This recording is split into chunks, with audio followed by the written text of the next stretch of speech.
ప్రకాశం జిల్లా గిద్దలూరు పోలీసులో ముగ్గురు ఘరానా దొంగలను అదుపులోకి తీసుకున్నారు. గత నెల 23వ తేదీన వెంకటేశ్వర స్వామి ఆలయంలో 10 కేజీల వెండి ఆభరణాల చోరీ కేసులో వీరు పట్టుబడ్డారు. డీఎస్పీ నాగరాజు తెలిపిన వివరాల ప్రకారం శివారెడ్డి, ప్రవీణ్, ప్రదీప్ అనే ముగ్గురు వ్యక్తులు ఈజీ మనీ అలవాటుతో దొంగతనాలు చేస్తున్నట్లు ఒప్పుకున్నారు. వీరి నుంచి 8 కేజీల వెండి ఆభరణాలు, ఒక ద్విచక్ర వాహనము, 3 మొబైల్ ఫోన్లు, 1500 గ్రాముల గంజాయిని స్వాధీనం చేసుకున్నారు. నిందితులను కోర్టులో హాజరుపరిచి రిమాండ్కు తరలించారు. గత నెల అక్టోబర్ 23వ తారీఖు మన రాచర్ల రోడ్డులోని వెంకటేశ్వర స్వామి టెంపుల్లో దొంగతనం జరిగి అమ్మవారి మరియు స్వామివారి విగ్రహాలకు అలంకరించినటువంటి సుమారు 10 కేజీల వెండి ఆభరణాలు దొంగిలించిన విషయం గిద్దలూరు ప్రజలకి, చుట్టుపక్కల ప్రజలకు అందరికీ కూడా తెలిసిన విషయం. ఈ కేసు జరిగినప్పుడు ఆ రోజు మా ఎస్పీ గారి శ్రీ హర్షవర్ధన్ రాజు గారి, గౌరవనీయులు హర్షవర్ధన్ రాజు గారికి చెప్పిన వెంటనే ఆ రోజున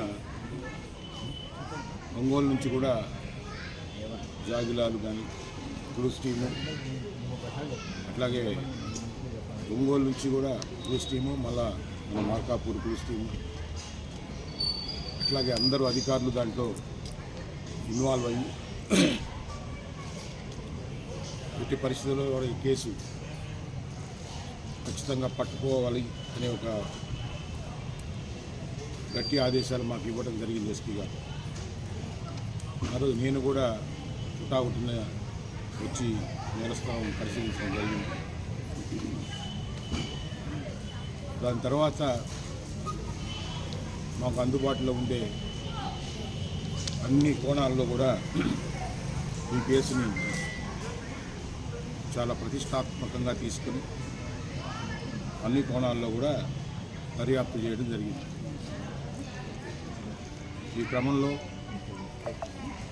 ఒంగోలులో ఉండే సిసిఎస్ పోలీసులైన సిఐ జగదీష్ మరియు సుధాకర్ రావు వాళ్ళ యొక్క సహాయం కూడా తీసుకోవడం జరిగింది. అందరి సహకారంతో ఈ కేసులో రాబడిన సమాచారం మేరకు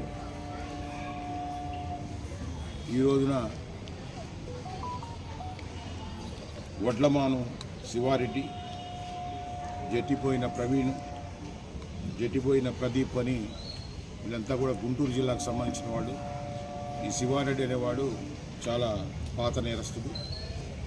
అనేక నేరాలు, దాదాపు ఒక 50 నేరాల్లో ఇతను అంతకుముందు కూడా అన్ని ఊళ్ళల్లో కూడా తాడేపల్లి, ఓల్డ్ గుంటూరు, పత్తిపాడు, చీరాల, బాపట్ల, ఇబ్రహీంపట్నం, వట్టిచెరుకూరు, నల్లపాడు, బద్వేలు, పందుకూరు, సింగరాయకొండ, ఒంగోలు, పిడుగురాళ్ల, జరుగుమల్లి, చీమకుర్తి, సింగరాయకొండ, త్రిపురాంతకం, మన రాచర్లలో కూడా ఒక నేరంలో ఇతను ముద్దాయి. యాక్చువల్గా అతను రాచర్ల నేరం చేసినప్పుడు ఆ కేసులన్నింటిలో కూడా గతంలో అతను జరుగుమల్లి పోలీస్ స్టేషన్లో అరెస్టు కాబట్టి రీసెంట్గా అతను విడుదలైన తర్వాత కొంతకాలం అతను రాచర్ల